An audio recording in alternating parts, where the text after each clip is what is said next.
یا ایہا آمنو، اے ایمان والو، اتقوا اللہ، تم اللہ تعالیٰ سے ہر وقت اور ہر جگہ پہ ڈرتے رہو، وقولوا قولا سدیدا، اور سیدھی اور صحیح بات کرتے رہو۔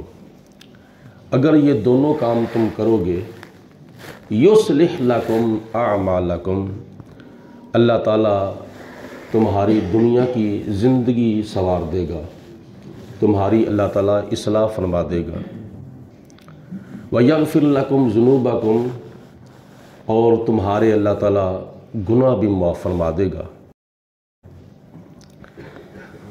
اپنے آپ کی اصلاح اور دوسرے مسلمان بہن بھائیوں کی اصلاح، یہ ہمارا ایک اخلاقی فریضہ ہے، جیسا کہ دعوت اسلامی کے امیر پیر طریقت راہبر شریعت حضرت مولانا علامہ پیر محمد الیاس عطار قادری رضوی مدہ ذلہ العالی، آپ کا ایک ملفوظ شریف ہے کہ مجھے اپنی اور پوری دنیا کے لوگوں کی اصلاح کی کوشش کرنی ہے۔ کوشش اپنی جگہ پہ کرنی چاہیے، آگے نتائج اللہ تعالیٰ کی طرف سے ہیں، اور سب سے پہلے بندہ اپنے آپ سے آغاز کرے، سب سے پہلے بندہ اپنی اصلاح کرے خود، کہ میں اپنے آپ کی اصلاح پہلے کروں۔ جب بندہ اپنے آپ کی اصلاح کرے گا تو اس کی اصلاح کا اور اس کے عمل کا اثر جو ہے وہ دوسروں پر بھی پڑے گا، اور پھر اس کی بات کو دوسرے لوگ جو ہیں وہ فالو بھی کریں گے۔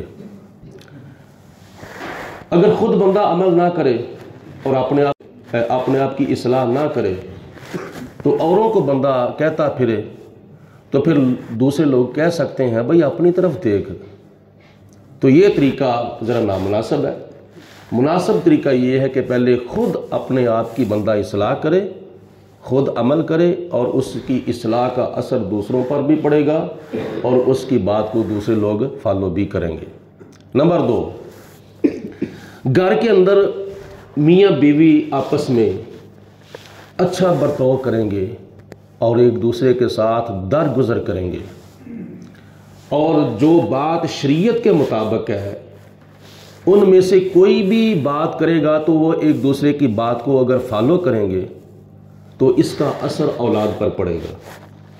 اولاد دیکھ کر ہی وہ اپنے آپ کو سنوارنا شروع کر دے گی۔ تو اگر والدین اپنے آپ کے ساتھ یعنی آپس میں ایک دوسرے کے ساتھ لڑیں گے، جھگڑیں گے، شوہر اور بیوی ایک دوسرے کے ساتھ درگزر نہیں کریں گے تو ان کی لڑائی کا جو اثر ہے وہ اولاد پر پڑے گا۔ جب اولاد پر پڑے گا تو اولاد بھی آپس میں، وہ میاں بیوی آپس میں لڑ رہے ہیں، یہ بہن بھائی آپس میں لڑیں گے۔ جب بہن بھائی آپس میں لڑیں گے تو پھر یہ جو لڑائی ہے یہ کہاں تک جائے گی؟ یہ بوڑھے ہونے تک جائے گی، اور وہ اپنے اپنے گھر میں بھی چلے جائیں گے، پھر بھی ایک دوسرے کے ساتھ اچھا برتاؤ نہیں کریں گے۔ اور یہ غلط جو اثر ہے یہ کہاں تک جائے گا؟ پھر محلے کے اندر، پھر گلی کے اندر، پھر بازار کے اندر، پھر کہاں کہاں تک پہنچ جائے گا۔ تو میاں بیوی کا آپس میں ایک دوسرے کے ساتھ اچھا برتاؤ کرنا اور درگزر کرنا اور شریعت کی حد میں رہ کر ایک دوسرے کی بات کو فالو کرنا، یہ بھی ایک معاشرہ سنوارنے کا اور معاشرے کی اصلاح کا اچھا ذریعہ اور سبب ہے۔ اور پھر اس کے علاوہ آج ہر بندے کے پاس تقریباً ہر بندے کے پاس سوشل میڈیا ہے، اور سوشل میڈیا کے ساتھ لوگ کیا کیا کرتے ہیں، یعنی ایسے کر لو کہ کئی ایسے لوگ ہیں کہ ان کے ہاتھ میں ایک ماچس کی تیلی ہے، وہ لگا دیتے ہیں اور آگ لگ جاتی ہے، اور آگ جب لگ جائے تو اس کے اوپر اگر وہ پانی نہ ڈالے تو آگ جو ہے وہ پھیلتی پھیل جاتی ہے۔ کچھ ایسی صورتیں ہمیں نظر آ رہی ہیں، پیسے بھی لگاتے ہیں، پیکج بھی کراتے ہیں، اور پھر ایک دوسرے کو غلط میسج بھی کرتے ہیں، اور بہت ہی اللہ کے قرآن کے خلاف، نبی پاک علیہ السلام کے فرمان کے خلاف ایک دوسرے کی ذہن سازی کرنے کی کوشش کرتے ہیں. یعنی کسی کو گانا بھیج دیا، کسی کو غلط سٹوری بھیج دی، کسی کو نامناسب کلپ بھیج دیا، کسی کو بے حیائی والی پکچر بھیج دی. تو یہ کیا ہے؟ یہ ایک دوسرے کے ساتھ اچھا برتاؤ ہے؟ نہیں، خود تو جہنم کی طرف جا رہا ہے، اوروں کو بھی جہنم کی طرف لے کے جانے کی کوشش کر رہا ہے. اور جس طرح پھر بندہ نیکی کرتا ہے نا، نیکی کرتا ہے تو نیکی کا اثر جتنی دیر تک رہتا ہے اتنی دیر تک نیکی کرنے والے کو ثواب ملتا رہتا ہے. تو یہ جو برائی ہے، گناہ ہے، اگر یہ بھی بندہ قائم کر جائے، کئی لوگ مر گئے ہیں لیکن انہوں نے جو اکاؤنٹ بنائے تھے یا انہوں نے جو پیج بنائے تھے، ان پیجز کے اوپر آج بھی گانے ہیں، فلمیں ہیں، ڈرامے ہیں اور فوش پروگرام ہیں. تو کیا یہ لوگ ان کے پیج آج دیکھ رہے ہیں تو مرنے والوں کو کیا ثواب پہنچ رہا ہے؟ ثواب نہیں پہنچ رہا، ان کو عذاب پہنچ رہا ہے. جس طرح نبی پاک علیہ السلام نے فرمایا کہ بندہ دنیا کے اندر صدقہ جاریہ کر جائے، مسجد بنوا جائے، مدرسہ بنوا جائے، تو اس کے اندر لوگ نماز پڑھیں گے، طلباء و طالبات قرآن پاک پڑھیں گے اور اساتذہ پڑھائیں گے، طلباء پڑھیں گے، تو ان کو بھی ثواب ہوگا. تو جنہوں نے یہ کام کیا ہے، چاہے وہ دنیا میں ہیں چاہے وہ مر گئے ہیں، ان کو قبر کے اندر ثواب جو ہے وہ پہنچ رہا ہے. اور نبی کریم علیہ السلام نے تو حدیث پاک میں ارشاد فرمایا ہے، یہ ترمذی شریف کے اندر حدیث پاک ہے کہ اگر تمہارے سامنے اللہ رسول کے خلاف کوئی کام ہو رہا ہے، دین کے خلاف، اسلام کے خلاف کوئی کام ہو رہا ہے، حضور علیہ السلام فرماتے ہیں اگر تمہارے پاس ہاتھوں کی طاقت ہے تو ہاتھوں سے منع کرو.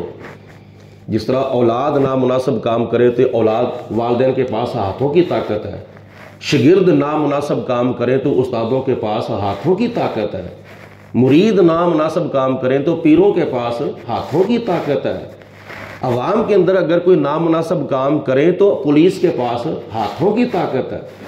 تو حضور علیہ السلام نے فرمایا کہ اپنے ہاتھوں کی طاقت استعمال کر کے اس جرم کو ختم کرنے کی کوشش کرو.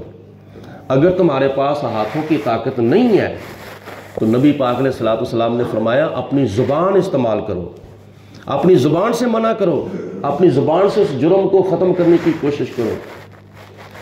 اور حضور علیہ السلام نے فرمایا کہ اگر تمہارے پاس زبان کی بھی طاقت نہیں ہے، اگر تم زبان سے کہتے ہو تو فتنہ بڑھتا ہے بڑھتا ہے بڑھتا ہے، تو حضور علیہ السلام نے فرمایا پھر کم از کم اس کام کو اپنے دل کے اندر ہی برا سمجھو. تو معاملہ تو اس سے بھی آگے گزر گیا ہے. آج نامناسب کام ہو رہے ہیں، بے حیائی کے، فحاشی کے، عیاشی کے، غنڈہ گردی کے، ظلم کی انتہا ہو رہی ہے، لیکن کئی لوگ پھر بھی خاموش ہیں، اپنی زبان بھی استعمال نہیں کرتے. کی وجہ زبان کی استعمال کے کرنے سے ہماری عزت کے اندر کمی آ جائے گی.